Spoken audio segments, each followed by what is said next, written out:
šodien vēlreiz jautājums var rakstiski uzdot arī pēc tam atcerēties, kam un ko gribat uzdot, un tad tik droši var rakstīt uz e-pastiem, varbūt pat būs atbildi.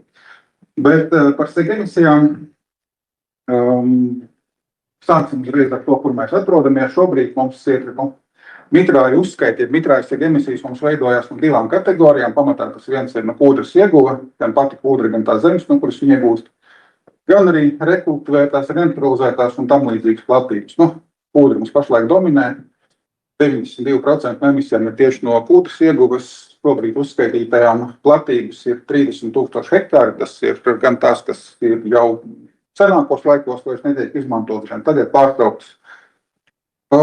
Kopējās emisijas mums ir 1,6 miljonu tonnas, tas ir mazliet mazāk par ceturdaļu nekā lauksaimniecības emisijas un kaut kāds 4 reizes, trīs reizes mazāk nekā enerģētikas un transporta sektora emisijas, bet tas ir diezgan daudz.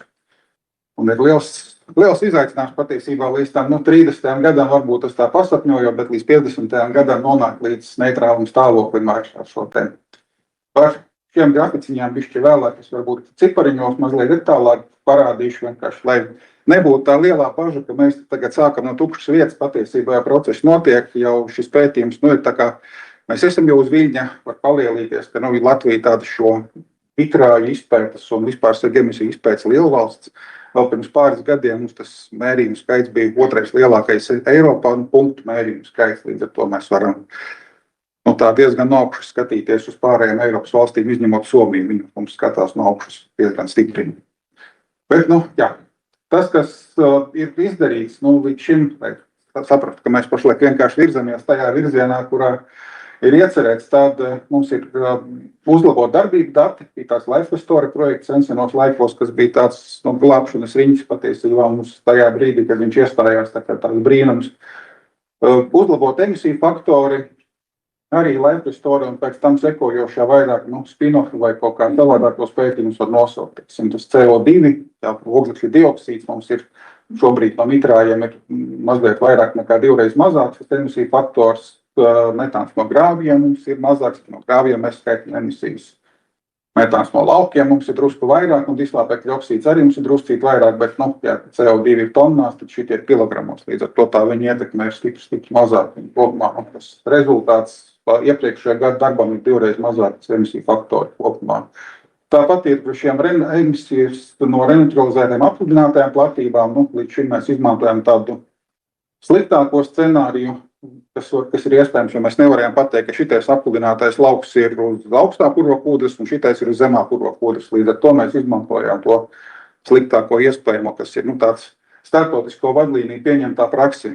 Mēs, ja nezinām neko, tad mēs sliktāko scenāriju izmantojam. Sākot ar šo gadu mēs mēģināsim, pateicoties tam, ka mums ir šie dati, pašlaik jau ieviest inventarizācijā, mēs mēģināsim izmantot šo mazāko emisiju faktoru apludinātajiem laukiem. Patiesībā, ka tur piesaistīts kaut kāds arī veidojās.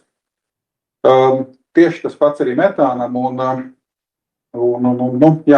būs stipri mazāks tās emisijas cerams, ja apstiprināsies.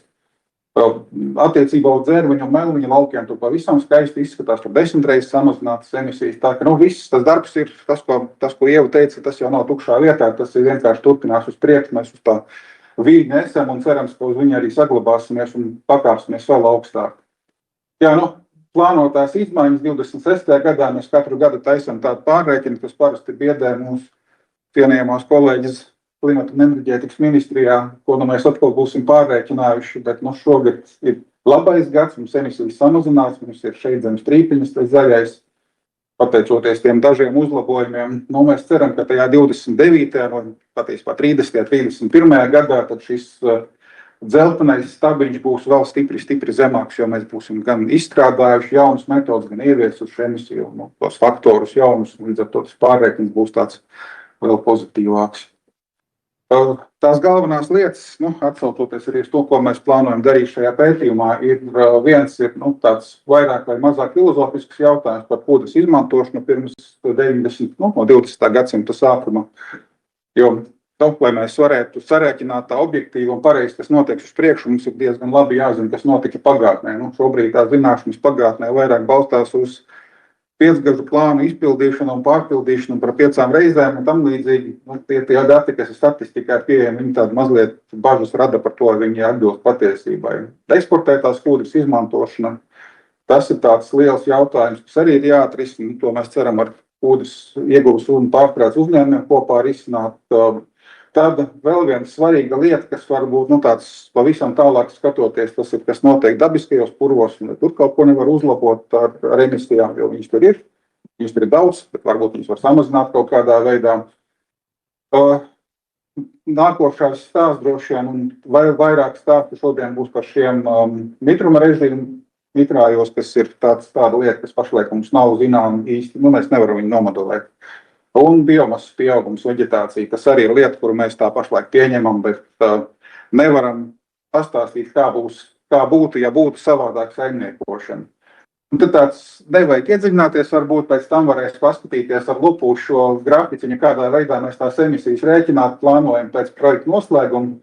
Šobrīd mēs esam kaut kur šeit, izņemot to, ko mēs neizmantojam inventarizācijā, tas ir fiksēts emisiju faktors, mēs pareizinām platību ar kaut kādu emisiju faktoru, un tās mums ir emisijas. Un mēs nevaram ievērtēt iekšā kaut kādas saimnieciskās darbības izmaiņas, nevaram ievērtēt gruntsūdens līmeņa, tāda režīma izmaiņas. Tāpēc tas, ko mēs varēsim ar šiem 3. līmeņa metodēm, tas ir ievērtēt saimniecisko darbību un arī dabiskos procesus, kas var būt gan pa sliktu, gan pa labu. Un zem strīpas ir, šis ir tas, kas visticamāk realizēsies scenārijs, un zem strīpiņas tas scenārijs, ko mēs gribētu virzīt un cerams, ka viņš realizēsies, jo mēs zinām, ka dabiskajos purvos ir ļoti lielas emisijas, un mēs zinām, ka mēs antropogēni kaut ko izmainām šajā emisiju sistēmā, bet šobrīd mēs pieņemam, ka mēs skaitam no 1. tonnas no kūdras ieguvas vietas, un bakstīt, virzīt, pilināt un citus vārdus lietojot panākt to, ka mēs tikai šo antropogēno ietekmi uzskaitam nākotnē. Tas būtu gan kūdrai, gan arī meža apsaimniekošanai ļoti vērtīga izmaiņa, kas padarītu stipri realistiskākus 30. gada mērķu sasniegšanas iespējas. Nozīmīgākās izmaiņas tie būs jauni darbību dati, kategorijas jaunas, spēja nošķirt antropogēnās un dabiskās emisijas. Vismaz mēs varēsim parādīt tiem Briseles un citu zemļu klerkiem un neklerkiem, ka mēs varam to izrēķināt un kāpēc, lai mēs to nedarītu. Emisiju aprēķina modeļi 3. līmeņa, kur mums būs gan šie mitruma režīmi, gan biomasas, gan arī veģetācija, mitruma režīms un temperatūra tie galvenie faktori, ko mēs ievērtēsim. Tad ir nākošais tāds grimbulis, kur nevajag iedziļināties tekstā un pēc tam varēs izpētīt, tas ir par produktiem. Šobrīd mums ir, piemēram, kūdras iegūtais sarkanajā mākonītī. Un ar to arī aprēķins beidzās. Mēs viņu pareizinām ar 3 skaitļiem, ja nemaldos, un tad mēs dabūjam tās ikgadējās emisijas. Bet uz priekšu skatoties, kā mēs gribam pabeigt šo projektu ar to, ka mēs nodalām eksportētās kūdras, šis lielais blāķis izmantošana un vietējās kūdras izmantošana. Un padarīt šo aprēķinu tādu vairāk pakāpju. Mums būs 1. izmantošana, piemēram, siltumnīcā, 2. izmantošana, tas ir varbūt viņu sakompostēt, piemēram, un tad 3., kad viņš tiek noglabāts augstnē, tad viņš arī pakāpeniski sadalās, lai tas process būtu vairāk piesaistīts reāliem bioloģiskiem procesiem, nevis vienkārši mehāniski viens skaitlis pareizināts ar citu skaitli. Arī, lai mēs varētu ievērtēt dažādas kūdras produktus, kas visticamāk tirgo var parādīties, arī koksnes produktus patiesībā, tā sistēma jau vienāda. Tās jaunās lietas, kas būs, ir uzlabot darbību dati, par to, ko es jau sākumā pieminēju, par eksportētās un vietējās kūdras ražošanu, šī vairāk pakāpju uzskaita emisijām, modelēšanas ieviešana. Šobrīd nebūs viens skaitlis, bet būs modelis, kas atkarīgs no tā, kādā veidā tā kūdra tiek apstrādāta. Un jauni produkti parādīsies cerams, un tad mēs varēsim arī viņus skaitīt ar tādu garāku aprēķinu periodu.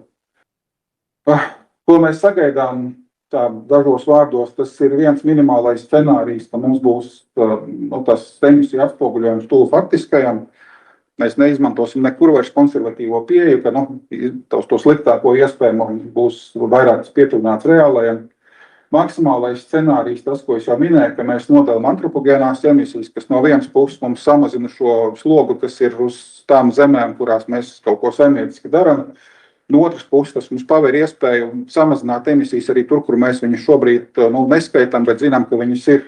Mēs zinām, ka tas purvs kaut kādas emisijas rada netiešās cilvēku darbības rezultātā vai kā citādi, bet mēs viņus varēsim samazināt un noziņot arī, pasapņojot drusku, noziņot arī kā savus labos darbus. Emisijas no kūtas produktiem mums būs arī harmonizētas ar to, kas dabā notiek. Mums nebūs tā, ka mēs vienā gadā visu kaut kur gaisā izpūpēs, pakāpni izpūpēs, varbūt arī neizpūpēs. Un tas tā pa lielam arī viss par to, kā mēs darbosimies turpmākos 4 gadus.